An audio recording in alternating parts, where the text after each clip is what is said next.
آج اگر پی میں چونکہ 99% عمران خان ہے نہ 80% یا 70% نوجوان طبقہ جس قسم کی باتیں یہ لوگ کرتے ہیں، تو یہ اگر وہاں انہوں نے اس قسم کی سٹرائکس ہونی شروع ہو گئی اور لڑائی جھگڑے شروع ہو گئے تو اس کو تو کوئی کنٹرول نہیں کر سکتے کہ وہاں کے جو گورنر صاحب گئے ہیں کنڈی صاحب، he doesn't even know what he's talking about. He has no power. اور یہ جو دھمکی ہے کہ جی ہم رینجرز لے آئیں گے، یہ اب کوئی دھمکی نہیں رہی. یہ اسی لیے میں آپ سے کہہ رہا ہوں we are headed for a very difficult situation. اور یہ جو ہے نا کہ جی فورس کے ذریعے ہم کنٹرول کر لیں گے سب کچھ، یہ نہیں ہوگا.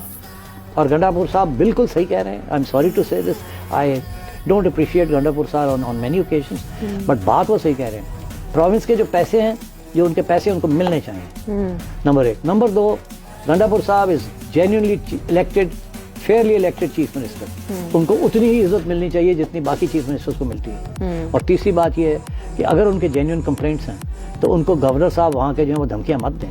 گورنر صاحب کی کوئی حیثیت نہیں ہے. آج اگر گورنر صاحب کا روٹی پانی بند کر دے چیف منسٹر تو governor can't do any thing. اور یہ جو دھمکی ہے ہم گورنر رول لگا دیں گے، ہم لے آئیں گے، رینجرز لے آئیں گے، یہ اب وقت زمانہ ختم ہو گیا ہے اس قسم کا. یہ 90 کی دہائی نہیں ہے کہ آپ دھمکیاں دے کے گورنر رول لگا دیتے ہیں اور عدالتوں میں پھر گھومتے ہیں کہ جی ریسٹوریشن ہو. یہاں عوام از ان اے ناسٹی موڈ. تو یہ سوچنا بھی نہیں چاہیے کہ آپ بائی فورس یا آپ بائی دھمکی یا آپ کیسز کر کے جو لوگوں کے حقوق ہیں ان کو آپ ختم کریں گے.